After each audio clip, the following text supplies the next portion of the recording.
más gente que se suma a la mañana de universidad. ¿A quién vamos a presentar? A Germán Rodríguez. Él es abogado, especialista en derechos de autor. Y de esto vamos a hablar porque hay una información que tiene que ver, el disparador es una información que tiene que ver con el Gabo. García Márquez, Gabriel García Márquez.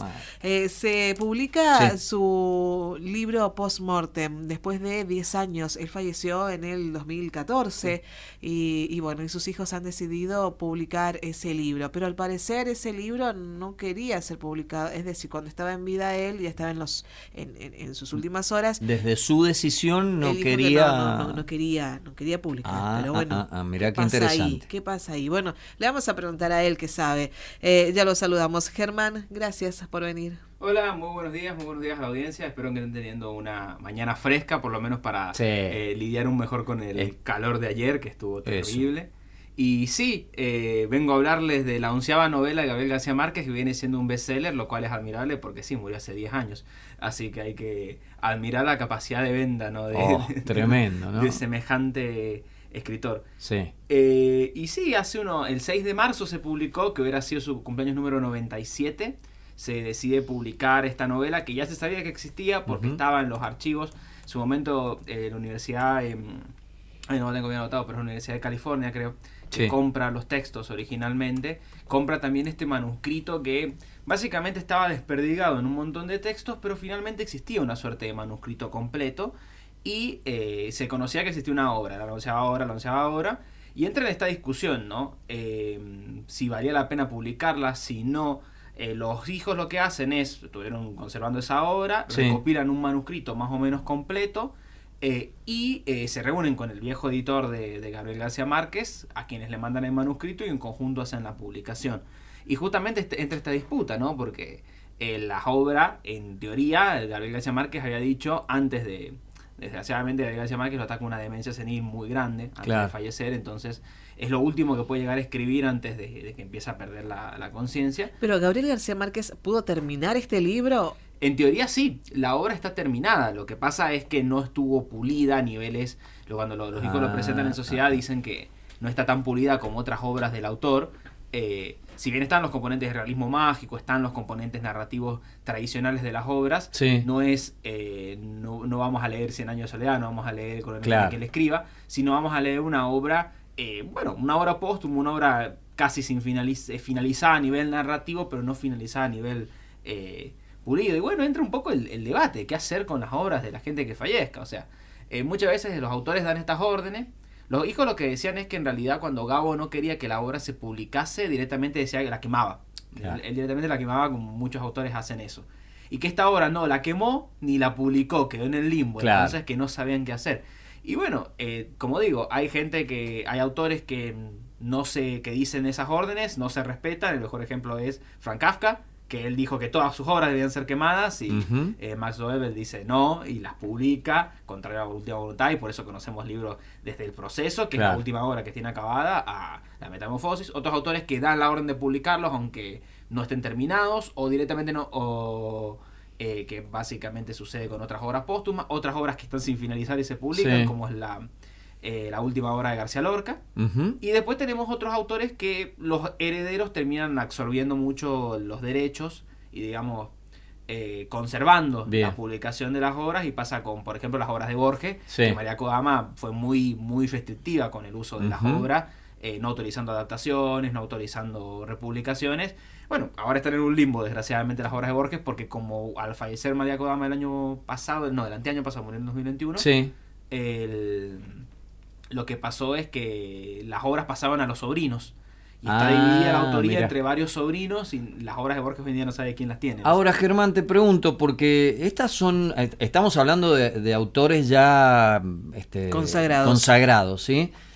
No pasan a ser, esto explícamelo mejor vos, no pasan a ser patrimonio de la humanidad todas estas obras, o, de alguna manera, digo, porque tienen un autor, se lo conoció, ya no está por fallecimiento, pero ¿no le queda a la sociedad, al mundo, eso?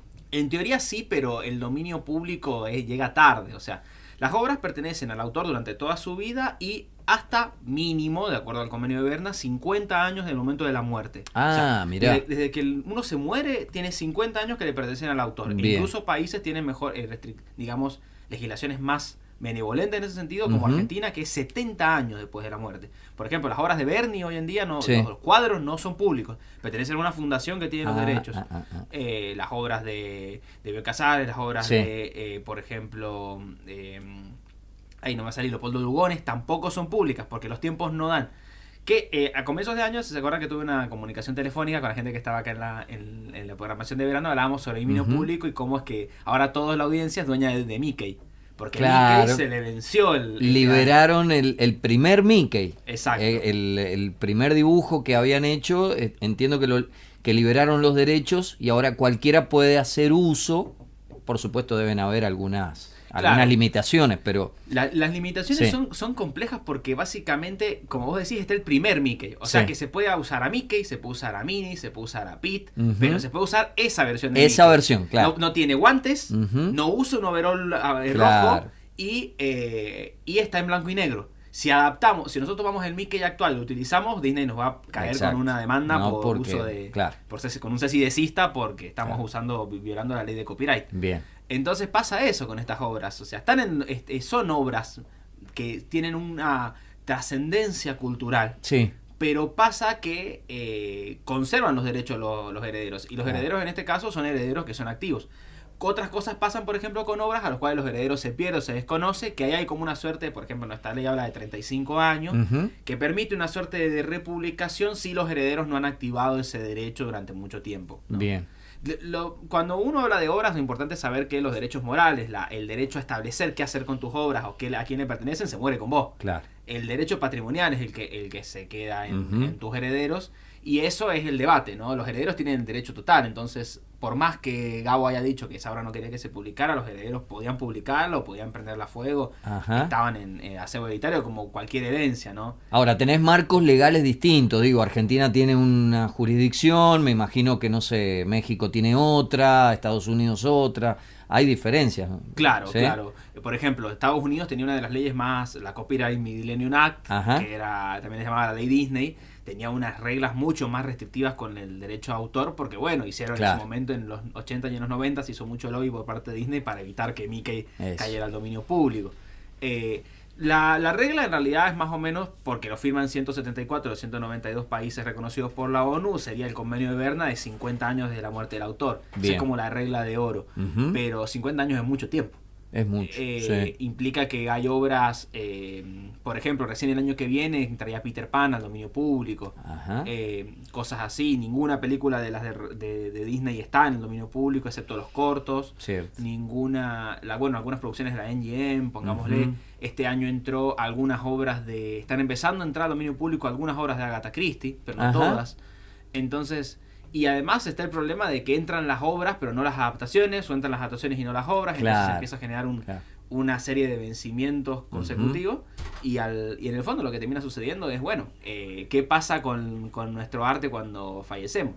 Bueno, lo mismo le pasaban me voy a la música, pero con aquellos cantores que también fallecen y bueno, ¿y qué pasa con Bueno, hay hijos, por ejemplo, de Santos Discépolo que pidieron los derechos. Ellos viven en México y ahí tenían una disputa. Han restringido quizás que aparezcan algunas. Entiendo que tiene un hijo, no tiene hijos, hablaba en plural recién, pero creo que tiene un hijo, bueno, ha salido a querer defender sus derechos y bueno, ahí hay una disputa en cuanto a eso. Claro. La música tiene un problema porque para colmo la música de Enrique Santos Discépolo está como música letra, música lírica, música, la composición musical y música como el uso en la película. Claro. Son 5 vencimientos diferentes, en todos los plazos están corriendo para la misma canción.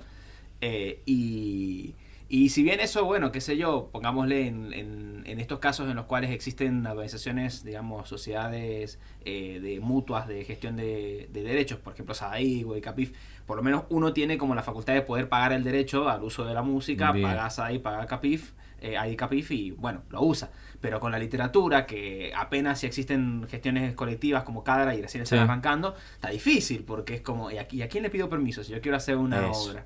Y aún así, y en obras mucho más reconocidas, pero de autores más desconocidos, aún se vuelve más difícil porque implica traquear nietos o bisnietos de los autores originales, y esos saltos te complejizan mucho la posibilidad. Perdón si me meto en un terreno que quizás no es el tuyo, pero ¿qué pasa con las plataformas digitales, las redes sociales, donde está bien, se traen cosas de autoría que se conocen y demás, pero hay otras que surgen? Alguna interpretación, alguna actuación, lo que fuere. Entiendo que no hay legislación todavía sobre las plataformas digitales, o quizás la hay y no llega a ser suficiente. ¿Tenés algún marco de eso? Termina siendo un limbo bastante gris, es muy interesante porque, pongámosle, lo que es el uso de música en plataformas digitales, por ejemplo en Instagram, usan 4 acordes, o sea, 8 acordes, perdón, que son el máximo que uno puede usar en derecho a cita, o usan 30 palabras, que es el derecho a cita autorizado por ley. Entonces, como que se manejan en este limbo de lo que sí se puede hacer. Ahora, ¿qué pasa con los covers? ¿Qué pasa con estas cuestiones? Y bueno, ahí entra en disputa. En los covers, si yo hago un cover en mi casa, inmediatamente yo canto acá cuestión y después lo subo a mi canal de YouTube, lo van a bajar, o sea, inmediatamente me lo va a detectar el detector automático y me lo van a bajar. Bien. Pero, y pasa, por ejemplo, me acuerdo que hubo muchísimos litigios, pongámosle, las fotos, sacá foto en un espacio, las fachadas de los edificios son de propiedad de los dueños de las fachadas, los grafitis que están en un edificio son propiedad de los dueños de los grafitis. Pasaba también con, por ejemplo, videojuegos, lo mismo, que el videojuego para cómo es un limbo, porque pasa lo mismo que pasó con el comienzo del cine. ¿Quién es el dueño? El productor, el director, bueno, acá lo mismo, el programador, el diseñador, el estudio, ¿quién es el dueño? O sea, entran en un montón de grises y precisamente pasa esto, que la legislación en lo que se refiere a Internet es limitada, y para colmo la legislación que nos rige a nivel Internet termina siendo, primero, legislación privada. Yo digo que los estados a veces digo, un par de trabajos dije que el Estado se rindió y le dejó eso a los privados porque nos rigen los términos y servicios de la plataforma, o sea que son leyes de empresas privadas, y por segundo lado las leyes estadounidenses, porque son donde tienen el basamento. O sea, si yo apelo un reclamo de copyright en un video mío en el espacio Abogado del Arte a YouTube o a Instagram, tengo que apelarlo citando las leyes de copyright estadounidenses. Si yo cito la 11.723 van a decirme vos y qué ejército, porque la plataforma está instalada en Estados Unidos. Entonces sí, es un ámbito gris y podríamos estar una hora hablando. Sí, no. Ayer se me viene a la mente, ayer veía un TikTok que hacía Jimmy Fallon, que es un reconocido comunicador allí en Estados Unidos, y claro, lo hace él y tiene una masividad importante, la cantidad de vistas, ¿no? Pero en realidad lo había hecho un pibe que entonces Fallon lo toma eso y lo viraliza de otra manera. Pero claro, hay una ganancia también, porque Fallon tiene obviamente de esto un rédito. Bueno, Fortnite se comió un par de demandas, que también podemos hablar otro día, con respecto a bailes que incorporaba al videojuego, que eran originales de otro lado. Después con esto pasa, por ejemplo, hubo músicos que tomaron beats. Me hace acordar un tema de Jason Derulo que usaba beats de unos TikTok virales y los utilizaba en su canción y se tuvo que reconocer la autoría. O sea, con el tema de la música, la verdad que ha sido siempre muy se ha replicado mucho el tema, porque hay muchos músicos que hicieron o tomaron melodías y cuestiones y después tuvieron que afrontar un juicio y demás por estas. Se me viene a la mente, por ejemplo, lo que hizo en la década del 90, un tema que ustedes se van a acordar mucho, del rapero Vanilla Ice, que toma los acordes de una canción de Queen de los 80. Y cuando le entrevistan a Vanilla Ice, él dice, la verdad que yo no sabía que eso lo había hecho Queen. Un acorde muy conocido, tin, tin, tin, tin, tin, tin. Y claro, y él lo había tomado para su canción y quedó, Queen no afrontó ningún juicio, no le hizo ningún reclamo, pero en realidad era de Queen. Sí, el aún más fuerte, es de David Bowie el acorde de Under Pressure, porque es Queen y David Bowie. Además, juntos, cierto, es doble. Es doble. Sí, pasa muchísimo, muchísimo. Y bueno, hoy en día, para cómo vivimos, yo digo que todo es un remix ya. Vivimos una cultura de remix constante, entonces es hasta difícil tener autoría.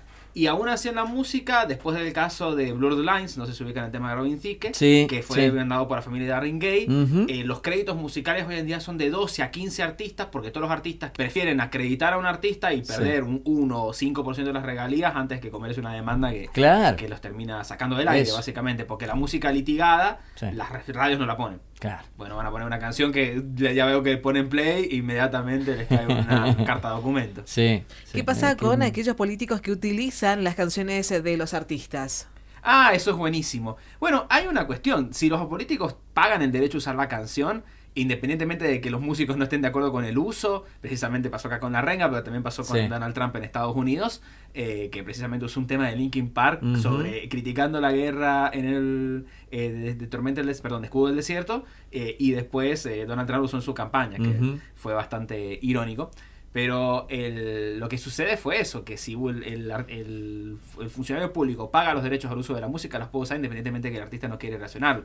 Pasa con Panic Show y pasa también en Estados Unidos. Ahora, hay también una forma de contraprotesta. Existe hoy en día un movimiento social muy grande en los cuales los movimientos, o digamos las protestas de grupos de ultraderecha, son intervenidos por militantes de la contraposición que ponen parlantes muy fuertes con música de Disney. ¿Por qué? Porque Disney es implacable en el copyright. Vos ponés 3 segundos de una canción de copyright. Es más, yo me pongo acá a cantar 3 segundos de Let It Go, inmediatamente salta el copyright. Claro. Entonces, inmediatamente pasaban para que los streams y las transmisiones en vivo no se puedan duplicar en redes sociales. Y se empieza a usar una especie de uso musical estratégico para similar al music bombing de los PSYOPs de la CIA en los 70, cuando ponían música fuerte frente a los terroristas para que abandonaran la zona. Lo mismo, exactamente qué lo increíble, mismo. Qué mundo en el que estamos inmersos. Y es interesante, la verdad que la charla me encanta. Vos estás trabajando mucho en este sentido, o sea, tu desarrollo, de la actividad tiene que ver con la autoría, con todas estas cuestiones. Sí, tengo un espacio que se llama Abogado del Arte, ahí en redes sociales, en Instagram, en YouTube y en todos lados. Está buenísimo para seguirte. Es un espacio de promoción de la enseñanza del derecho. Bueno, yo soy abogado de profesión, investigador de CONICET, y en mis tiempos libres y en mi vocación tiene que ver con el ámbito artístico. Yo soy autor de ficción. Entonces en el espacio lo que tratamos es un poco maridar estos ambientes y buscar promover un contenido educativo para artistas y también para gente que quiera conocer un poco más del derecho desde una perspectiva más interesante y más simplificada que la ditravia larga que solemos hacer los abogados cuando nos ponemos a hablar de derecho. Mirá qué bien. Sí, un abogado que se mete al barro. Eso. Sí, es un poco la intención y es un poco la idea. Y bueno, siempre estamos dispuestos y escuchando propuestas, así que también la voluntad de trabajar con espacios que propongan ideas o que propongan necesidades. Mucho del contenido, ahora con el espacio que arrancó, un espacio que se llama Derecho al Arte, que tiene que ver con esto, con entrevistas a profesionales del arte o a profesionales de la palabra más amplia que se puede usar como la palabra arte, porque hablamos de artesanos, hablamos de músicos, hablamos de grafiteros, hablamos de muralistas. ¿Y cuáles son los encontronazos que tienen, el arte callejero? ¿Cuáles son los encontronazos que tienen estas personas con el ámbito legal y dar una subjetiva legal desde el espacio abogado del arte y dar una subjetiva de entrevistas a las personas que forman parte del espacio? Bien. Bueno, podríamos quedarnos mucho tiempo hablando. Es buenísimo la temática. Sí. Les cuento algo cortito. Hace 20 años atrás caminábamos con mi hermano, me acuerdo, por aquí por Avenida Central. Antes de llegar a lo que es Esquina Colorada, la tradicional, había ya no está, había era como una especie de atelier, entramos y empezamos a ver varios cuadros y entramos a sentir los familiares a las pinturas. Entonces mi hermano me dice, ¿sabes qué? Mirá, fíjate este cuadro que parecido a Picasso. Ah, es verdad, mirá. Y mirá este otro y este otro. Entonces aparece el artista. ¿Cómo le va? Esos cuadros son, me parece, son réplicas de los cuadros de Picasso. ¿Y quién es Picasso? El pintor, el conocido. No, dice, me han dicho que... Me han hablado de un tal Picasso. Y estos son míos, dice. Mirá vos, Me quedó grabado eso, porque yo decía... ¿Cómo no vas a ver? O me está claro. Claro. Dale, me estás jodiendo. Podemos hablar de cuestión de que se llama razonamiento lateral, ¿no? Sí. Que hay veces en los cuales, pasa con por ejemplo, con la invención de la bombilla, que estaba ocurriendo 3 inventos en simultáneo. El que se conoce es el que inventan, que luego patenta Edison. Sí. Pero es razonamiento lateral, o sea, mucha gente que piensa la misma solución para un mismo problema sin necesidad que haya tenido relación. Y el tema es quién lo patenta. El que llega primero. Claro, el que lo patenta es el dueño, en definitiva. Sí. Se pueden dar en simultáneo, pero el que va y patenta o registra es... Y la clave está en cuándo es plagio y cuándo es inspiración, y hay una escala de grises muy grande, ¿no? Desde la inspiración, el tomarlo como base, el haberlo consumido tal vez mucho de joven y con eso te inspira a escribir, a directamente agarrar el texto, pasarlo por ChatGPT y decir, bueno, claro. Es mío. Otro tema, la inteligencia artificial ahora y todo, sí, debe ser... Me parece que sería... Para hablar también otro eso espacio. Es otro espacio, sí. Bueno, ha sido un gusto tenerte hoy. No, para mí es un gusto venir siempre y bueno, cuenten conmigo para debatir cualquiera de estos temas. Próximamente tenés que volver. Dale, Germán, muchas gracias. ¿En agosto nos vemos? Por supuesto. Aunque esperemos un rato antes. Sí, por supuesto. No, en agosto nos vemos, así se titula la novela póstuma de Gabriel García Márquez. Simplemente lo menciono para que ustedes lo tengan en cuenta, porque de eso comenzó la charla con Germán. Bueno, Germán, muchas gracias. ¿Cómo te seguimos en redes? @abogado del arte en todas las redes, abogado del art. Bien, perfecto. Gracias. Germán Rodríguez con nosotros, él es abogado especialista en derechos de autor.